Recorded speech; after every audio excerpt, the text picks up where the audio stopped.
चलो પછી કોમો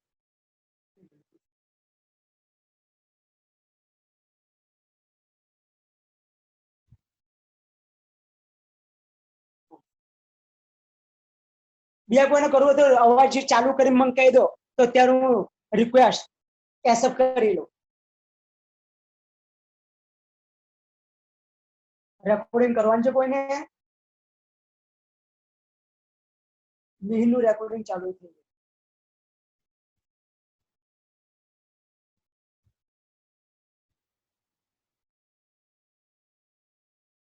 લેપટોપ લઈને બેઠું હોય રેકોર્ડ કરવું હોય તો કહેજો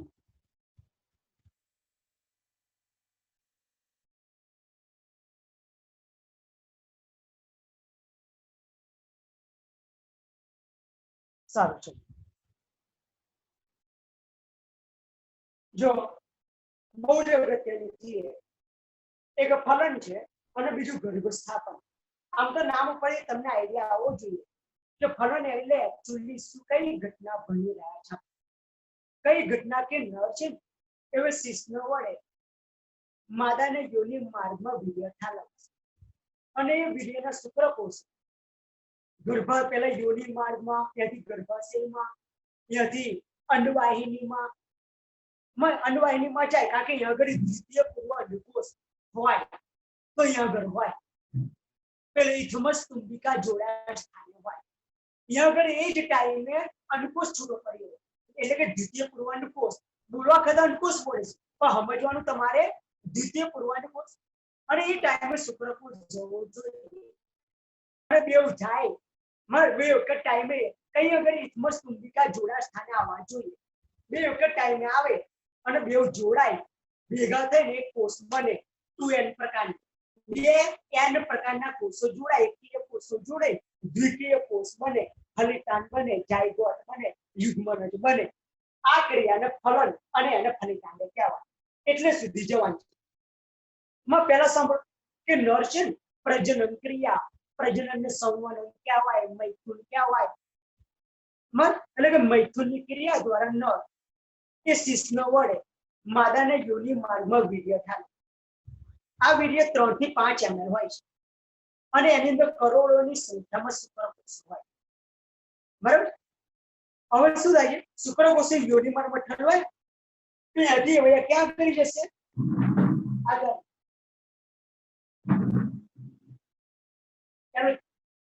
બાગા ફૂલ તુંબી અને હવે ઠેલો નલી અને ફેમરી આ ગર્ભ શુક્રકોષો અહીંયા ઘડી ઠલવાયા મતદારી લોકો આવ્યા છે આપણે જોઈએ અંદર આ એની નળી કે જે આમાં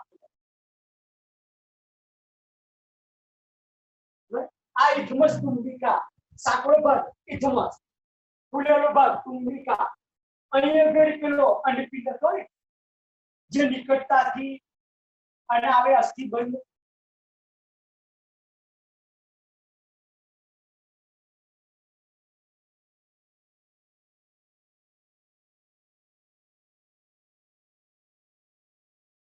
દ્વિતીય પૂર્વ અહીંયા ઘડી શુક્રકોષો ઠલવાય આ શુક્રકોષો યોનિ માર્ગમાંથી ગીરવા અને ગીરવામાંથી ગર્ભાશય અને ગર્ભાશયમાંથી અંડવાહિનીમાં જશે તમને ખબર શુક્રકોષો કેવા હોય શુક્રકોષો નાના સક્રિય અને ચલિત હોય એટલે શુક્રકોષો ચલિત હોવાથી કેવળ યોનિ માર્ગમાંથી ગીરવાથી ગર્ભાશય ગર્ભાશયમાંથી અંડવાહિનીમાં જાય અંડવાહિનીમાં ઇથમસ તુંબિકા જોડાયા સ્થાને શુક્રકોષો જાય છે કરોડોની સંખ્યામાં છે માર્ગ કોઈ આડા આવડી પણ જતો રહે આ બાજુ જાય પણ એક્ચ્યુઅલી છે અંડવાહિનીનો સ્ત્રાવ એક છે અને હવે શુક્રકોષોને કઈ બાજુ આવવા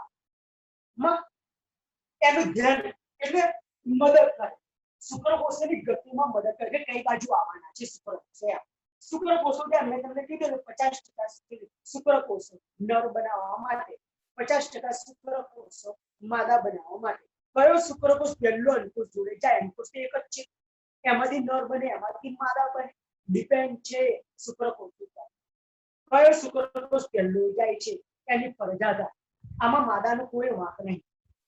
નરનો વાંક નહીં, કારણ કે 50% શુક્રકોષ નર બનાવવા માટે, 50% શુક્રકોષ માદા બનાવવા માટે. બેઉની પોસિબિલિટી 50%. આપણે ક્રીમ ક્રોસ કરીએ એવું છે. છાપે પડી કાંટે પડે, ઘડિયાળ એવી બને 2-3 વાર ઉછાળીએ અને છાપ ને છાપ પડે એવી બને.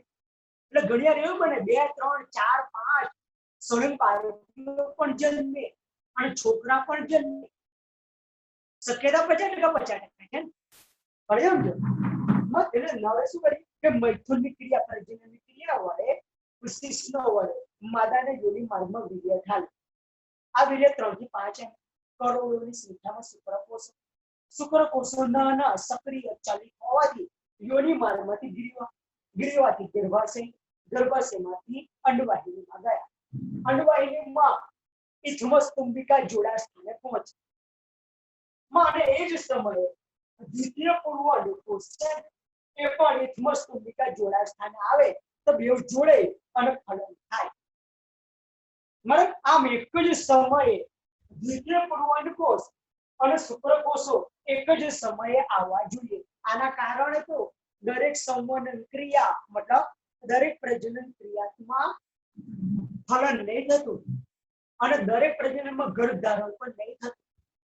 એનું કારણ આ છે કે બેઉ એક જ ટાઈમે એક જ સમયે ઇથમસ તુંબિકા જોડા સ્થાને આવવા જોઈએ તો જ ફલન થાય. નહીં તો શુક્રકોષ એકલો જઈને શું કરશે? કે અંડકોષ એકલો હોય તો એ કશું નહીં કરી શકે. ખ્યાલ આવે છે ને? મતલબ કે ફલન થાય તો કઈ ઉપર થાય? ખ્યાલ આવે ને? અંડવાહિનીમાં કઈ ઇથમસ તુંબિકા જોડાણ સ્થાન. આ તુંબિકા અને સાંકળો ભાગ છે એ ઇથમસ તુંબિકા જોડાણ સ્થાને ફલન થશે.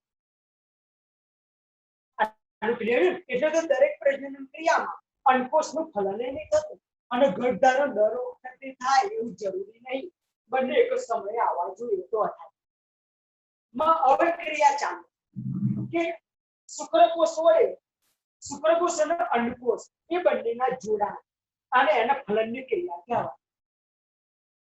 વાત કરીએ કે શુક્રકોષ છે, આ ક્રિયા દરમિયાન શુક્રકોષ એવે અંડકોષ ધારી લો કે આવ્યા અંડકોષ. આ કોષ રસપટલ આવ્યા એનું એકકીય પ્રકારનું કોષ કેન્દ્ર જે દ્વિતીય પૂર્વ અંડકોષ છે. એની ઉપર જોના પેન્ડ્યુસીડાનું આવરણ.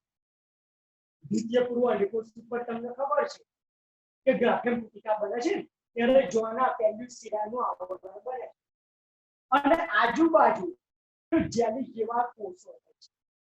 અને આ જેલી જેવા કોષો છે એને કોરોના રેડિયેટાના કોષ કહેવાય. કોરોના રેડિયેટાના કોષ. ફલનની ક્રિયામાં આ આકૃતિ તમારે દોરવી પડે. અંડકોષ કદમાં શુક્રકોષ કરતા કદમાં મોટું, ચારે બાજુથી શુક્રકોષ એને ઘેરી આની જોડે પહેલો પહોંચવો જોઈએ. પણ એવું બને એક હાથે ઘણા બધા જાય ત્યારે કોઈ શુક્રકોષ આવે અને જોન આવ્યા આ કોરોના રેડિયેટા કોષોમાં રહી જોના પેન્ડ્યુસીડામાં કાણો પાડી અને શુક્રકોષનો માથાવાળો ભાગ મતલબ કે શુક્રાગ્ર શીર સ્વરૂપ ભાગ એવે કોષ રસપટલ અને જોના પેન્ડ્યુસીડા આ બંનેમાં કાણો પાડી માથાવાળો ભાગ અંદર નાખે. આની અંદર એકકીય કોષ કેન્દ્ર હોય અને આવ્યા એકકીય કોષ કેન્દ્ર. હું તમને શું કહું છું કે શુક્રકોષ છે ને એવયા દ્વિતીય પૂર્વ અંડકોષ. આ ક્રિયા દરમિયાન શુક્રકોષ એ અંડકોષના જોના પેન્ડ્યુસીડાના સંપર્કમાં જેવો આવે જોના પેન્ડ્યુસીડાના સંપર્કમાં જેવો આવે એવા કેટલાક પટલની અંદર કેટલાક તાત્કાલિક ફેરફાર થાય. કેટલાક તાત્કાલિક ફેરફાર એટલે જેવો માથાવાળો ભાગ અંદર ગયો તાત્કાલિક આ પટલ છે ને જોની પેન્ડ્યુસીડા પટલ કઠણ બની જાય. મતલબ બીજા શુક્રકોષો છે એનો પ્રવેશ અટકાય છે. બીજા શુક્રકોષો હવે આ પટલમાં ઘૂસી ના શકે. કેટલું ઝડપી ફેરફાર થતો હશે તમે વિચારો. કારણ કે અંડકોષ છે ચારે બાજુ શુક્રકોષો વડે ઘેરાયેલો હોય. જેનો માથાવાળો ભાગ જેવો અંદર ગયો તાત્કાલિક પટલમાં ફેરફાર થાય, એકદમ કઠણ બની જાય અને બીજા શુક્રકોષોનો પ્રવેશ અટકાય. કારણ કે આને એક જ કોષ કેન્દ્ર જોઈએ છે નર પણ સમજો તાત્કાલિક ફેરફાર એટલે તમને કીધું કે શુક્રકોષ જેવો જોના પેલિસ્ટિડામાં પ્રવેશ છે કે પટલમાં કેટલાક તાત્કાલિક ફેરફાર થાય કઠણ બને અને બીજા શુક્રકોષનો પ્રવેશ અટકાવે મત જોડ્યા બાળકો કેમ ના થાય એક 0.01 સેકન્ડના ફેર વગર ધારી લો બે શુક્રકોષ એક જ ટાઈમિંગ દે એક પોઈન્ટ માં ફેર અને એક જ ટાઈમે બે શુક્રકોષો અંદર જતા રહ્યા મર અને તરત જ આવરણ કઠણ થઈ ગયું ત્યારે બે કોષ કેન્દ્ર અંદર છૂટા પડશે તો સામે બે કોષ કેન્દ્ર જોઈએ ને તો લડાલડ થાય આનું સમવિભાજન અને બે કોષ કેન્દ્ર બનાવે વિચાર અને પછી અર્ધીકરણ થાય ક્યારે અર્ધીકરણ થાય મેં તમને કીધેલું દ્વિતીય પૂર્વ અંડકોષનું કે જેવો શુક્રકોષ અંડકોષમાં પ્રવેશે આનું બીજું અર્ધીકરણ થાય અને એક અંડકોષનું કોષ કેન્દ્ર બને અને બીજો દ્વિતીય ધ્રુવકાય બને બરાબર તો આનું સમવિભાજન થાય ત્યારે બે બને ત્યારે બે શુક્રકોષ ગયા હોય ત્યારે અહીં બે કોષ કેન્દ્ર બને આનું કોષ કેન્દ્ર એકને આનું કોષ કેન્દ્ર બીજાને બે ફલંકાર બે ફલિતાન બને સમજો બરાબર બે ફલિતાન બને હવે જો શું થાય આ ધારીનો નર બનાવવા માટે છે અને આ માદા બનાવવા માટે બે હાથે ગયા ત્યારે જોડિયા બાળકોમાં એક નર હોય અને એક માદા હોય તો પોસિબલ છે કે બંને નર બનાવવા માટેના શુક્રકોષ હોય ત્યારે બંને જોડિયા બાળકો છે એવા નર હોય બને અને પોસિબલ છે બંને શુક્રકોષ પણ માદા બનાવવા માટે પણ હોય મને ત્યારે બંને જોડિયા બાળકો એવા માદા પણ હોય છે ક્લિયર પણ નોર્મલી એવું થતું નહીં સેજ ટાઈમિંગમાં ફેર તો પડે અને જેવો એક શુક્રકોષ જાય જોન્ય પેલિસ્ટિડામાં પ્રવેશે પટલમાં તાત્કાલિક ફેરફાર થાય કઠણ બને બીજા શુક્રકોષોનો પ્રવેશ અટકાવે ક્લિયર હવે શુક્રકોષોનું શુક્રાગ્ર એનો સ્ત્રાવ એટલે પાચક ઉત્સેચકો હાઇલ્યુરોનિડેઝ લાઇસિન શુક્રકોષ છે ને એના શુક્રાગ્ર એના ઉત્સેચકો એવા અંડકોષના કોષરસમાં દાખલ થયો જોના પેલિસ્ટિડા અને પટલમાં પ્રવેશ કરાવવા માટે મદદ કરે કોણે મદદ કર્યું શુક્રકોષનું શુક્રાગ્ર અને એના ઉત્સેચકો છે આને અંડકોષના કોષરસમાં દાખલ કરવું હોય તો જોના પેલિસ્ટિડા અને કોષરસ પટલ છે એમાં પ્રવેશ કરાવવા માટે મદદ કરે જેવો શુક્રકોષનું શુક્રાગ્ર અંદર જાય અંડકો અત્યારે એક જ ગોળીઓ માની લે આ દ્વિતીય પૂર્વ અંડકોષ છે એનું બીજું અર્ધીકરણ થાય તો તમને ખબર છે ને બીજું અર્ધીકરણ કેવું સમસૂત્રણ અસમભાજન પ્રકારનું અને બે અસમ કદના કોષ કેન્દ્ર બને એમાં જે મોટું કોષ કેન્દ્ર છે એને અંડકોષ કહેવાનું અને નાનું કોષ કેન્દ્ર છે એને દ્વિતીય ધ્રુવકાય કહેવાય ક્લિયર અને આ માથાળો ભાગ તૂટી જાય સિરીઝ શુક્રાગ્ર તૂટે આનું કોષ કેન્દ્ર નર પ્રકોષ કેન્દ્ર તરીકે વર્તે અને અંદર છૂટું પડે અને પછી બેવ જોડાઈ જાય અને બેવ જોડાઈ જાય અને દ્વિતીય યુગ્મન મતલબ કે ફલિતાંડ બની જાય એને તેવી રમસૂતન તેવી 46 થઈ ગયા અને આનું વિઘટન થઈ દ્વિતીય ધ્રુવકાય આ ફલિતાંડ દરેક સજીવના જીવનની શરૂઆત એક જ કોષ યુગ્મનજ ફલિતાંડ જાયગોટ થી થાય જે માતાના ગર્ભમાં હોય છે હું પહેલેથી કહેતો આયેલો 11માં આ પહેલો કોષ આપણા જીવનની શરૂઆત હવે આમાં સમવિભાજન થાય એટલે આ બે હુબુ કોષો મળવાના હું આગળ ભણાવું છું ગર્ભ સ્થાપન પણ આ પૂરું ફલિતાંડ મળી જાય એટલે ફલનની થિયરી પૂરી એકવાર બોલી જાઓ ધ્યાનથી સાંભળો બહુ સહેલી છે મૈથુનની ક્રિયા દ્વારા શિશ્ન વડે માદાને યોનિ માર્ગમાં વીર્ય ઠાલવે વીર્ય 3 થી 5 mm હોય એમાં કરોડોની સંખ્યામાં શુક્રકોષો આવેલા બરાબર હવે શુક્રકોષો નાના હોય સક્રિય હોય ચલિત હોય એટલે શુક્રકોષો યોનિ માર્ગમાંથી ગર્ભાશય ગિરીવામાંથી ગર્ભાશય એથી અંડવાહિનીમાં જાય અને આગળ ઇથમસ કુંભિકા જોડાણ સ્થાને પહોંચે એ સમયે અંતિમમાંથી દ્વિતીય પૂર્વ અંડકોષ ઇથમસ કુંભિકા જોડાણ સ્થાને આવે તો બેવ જોડે અને ફલન થાય આમ એક જ સમયે શુક્રકોષ અને દ્વિતીય પૂર્વ અંડકોષ એક જ સમયે આવે તો જ ફલન થાય. ફલન અંડવાહિનીમાં થાય. ઇથમસ કુંભિકા જોડાય સ્થાન એટલો તો દરેક સંવહન દરમિયાન ફલન નહીં થતું અને ગર્ભધારણ પણ દરેક સંવહન દરમિયાન ગર્ભધારણ નહીં થતું. કેમ? બે ટાઈમે નહીં આવતા. હવે આગળ ક્રિયા એક શુક્રકોષ અને અંડકોષ બંને જોડાવાની ક્રિયા એને ફલન કહેવાય. ક્રિયા સ્ટાર્ટ કરી કે શુક્રકોષ છે એ વેલા દ્વિતીય પૂર્વ અંડકોષના જેવો જોના પહેલી સીડામાં પ્રવેશે તરત એમાં પટલમાં કેટલાક તાત્કાલિક ફેરફાર થાય. મને કઠણ બને અને બીજા શુક્રકોષોનો પ્રવેશ થાય. શુક્રકોષ છે એના શુક્રાગ્રમાંના ઉત્સેચકોનો સ્ત્રાવ એ અંડકોષના કોષરસની અંદર પ્રવેશવા જોના પહેલી સીડા અને પટલ કોષરસ પટલ એમાં પ્રવેશવા માટે પેલા ઉત્સેચકો છે એ મદદ કરે. એ જ સમયે દ્વિતીય પૂર્વ અંડકોષ છે એનું બીજું અર્ધીકરણ થાય. બીજું અર્ધીકરણ સમસૂત્રણ સંભાજન પ્રકારનું અને બે અસમકદના કોષ મળે. એની અંદર જે કોષ કેન્દ્ર મોટું છે એને અંડકોષ કહેવાય અને બીજું જે બને એને દ્વિતીય ધ્રુવકાય કહેવાય.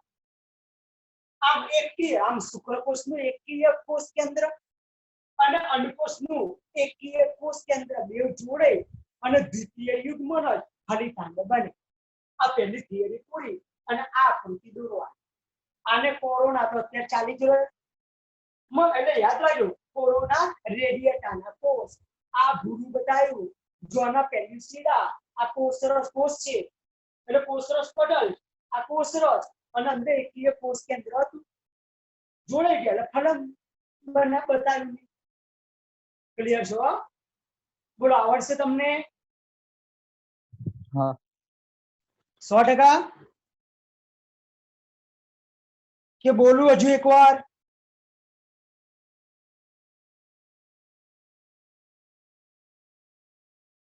બોલશો તો મને ખબર પડશે. સર બોલો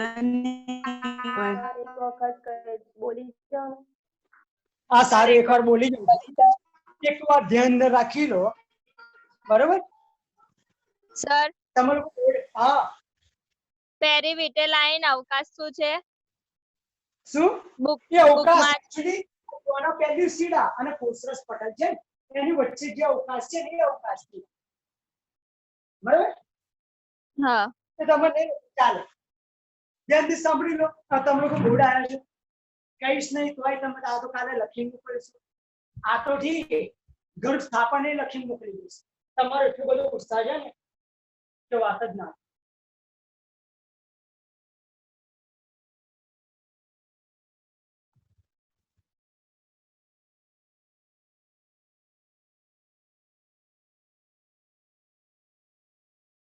ચલો સાંભળો. મૈથુનની ક્રિયા દ્વારા નર શિશ્ન વડે માદાને યોની માર્ગમાં વીર્ય થાય. વીર્ય 3 થી 5 mm કરોડોની સંખ્યામાં શુક્રકોષો નાના સક્રિય ચાલી અને યોની માર્ગમાંથી ગીરવા ત્યાંથી ગર્ભાશય ત્યાંથી અંડવાહિની ત્યાંથી ઇથમસ કુંભિકા જોડાય.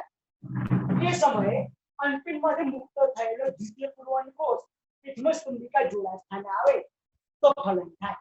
આમ એક જ સમયે શુક્રકોષ અને દ્વિતીય પૂર્વ અંડકોષ ઇથમસ કુંભિકા જોડાય સ્થાને આવે તો જ ફલન શક્ય બને. આથી તો દરેક સંવહન ક્રિયામાં ફલન અને ગર્ભધારણ નહીં થતું. ક્રિયા શુક્રકોષ અને અંડકોષ બંનેને જોડાવાની ક્રિયાને ફલન. શુક્રકોષ છે એ દ્વિતીય પૂર્વ અંડકોષના જેવો જોના પહેલી સીડાના આવરણમાં પ્રવેશે પટલમાં કેટલા તાત્કાલિક ફેરફાર થાય કઠણ બને. નવા શુક્રકોષોનો પ્રવેશ થાય. શુક્રકોષનું શુક્રાગ્રના ઉત્સેચકો જે છે એ જોના પહેલી સીડા અને પટલમાં રહી અને અંડકોષના કોષરસની અંદર દાખલ થવામાં મદદ કરે.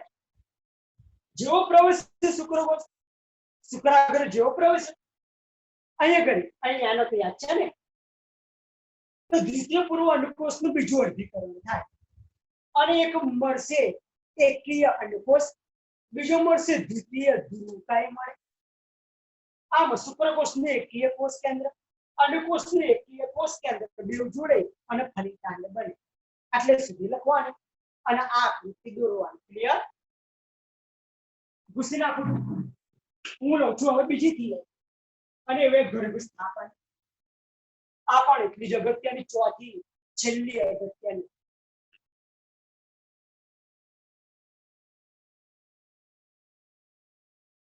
શું ભણવાનું આમાં ખ્યાલ આવશે ગર્ભ સ્થાપન આની અંદર પેલો ફલિતાંડ બન્યો એ ફલિતાંડ આગળ કેવી રીતે વિભાજન પામી અને કેવી રીતે ગર્ભાશયની અંદર સ્થાપન પામે ત્યાં સુધી લેવાનું બરાબર જોજો આ ધાર્યો આકૃતિ મૂકી દોરું તમને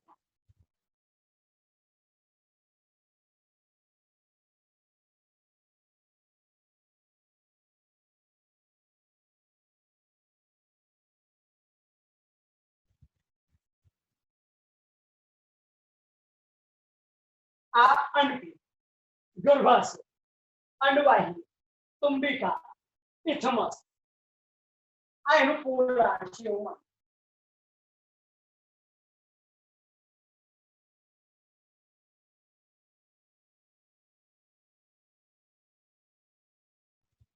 આ પોલાર છે એવું એનો કોષ ગયેલો આ કોણ છે તો હવે દ્વિતીય પૂર્વ અંડકોષ છે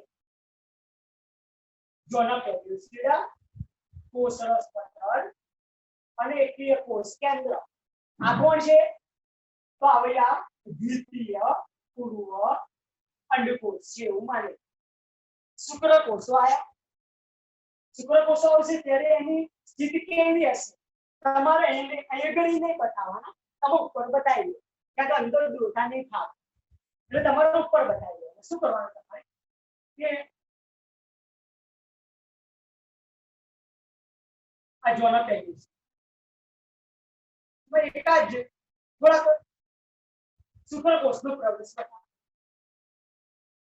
એટલે આ ફળન થાય ખ્યાલ આવે આ ફળન બીજા શુક્રકોષો આજુબાજુ બતાવો તો બતાવી બરાબર હવે શું તો ચલો સમજો ફલિતાંડ છે ને આ ફલિતાંડ તો બની ગયું આ બે જોડે આટલી ક્રિયા આગળ ભણ્યા આગળ જોવાનું છે સ્થાપન પામે ત્યાં સુધીની ક્રિયા અને ગર્ભ સ્થાપન વાત કરીએ કે ફલિતાંડ છે એ અન્નવાહિનીના ઇથમસ દ્વારા ગર્ભાશય તરફ વહન પામે ફલિતાંડ તો બની ગયું એટલે ફલિતાંડ છે એ ઇથમસ દ્વારા ગર્ભાશય છે એના પોલાણ તરફ વહન પામે ત્યારથી જ એની અંદર કોષ વિભાજન ચાલે હું અહીંયા આગળ બતાવી દઉં ફલિતાંડ બતાવી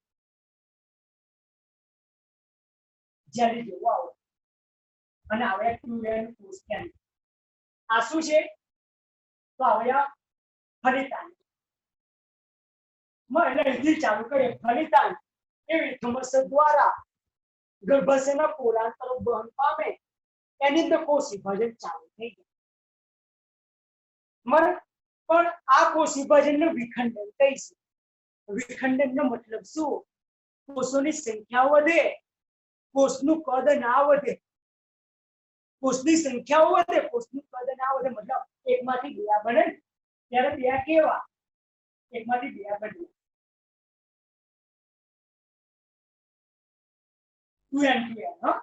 એક કોષ કેન્દ્ર ઉપર જેલી જેવું આવરણ બેમાંથી બન્યા ચાર કદ એટલું ને એટલું સમજો છો કદ એટલું ને એટલું આના વિખંડન કહેવાય 4 માંથી 8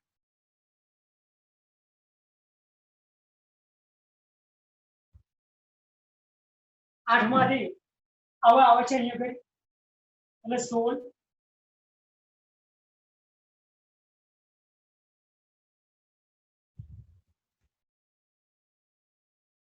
બધા ઉપર પેલું આવરણ ખરું જેલી જેવું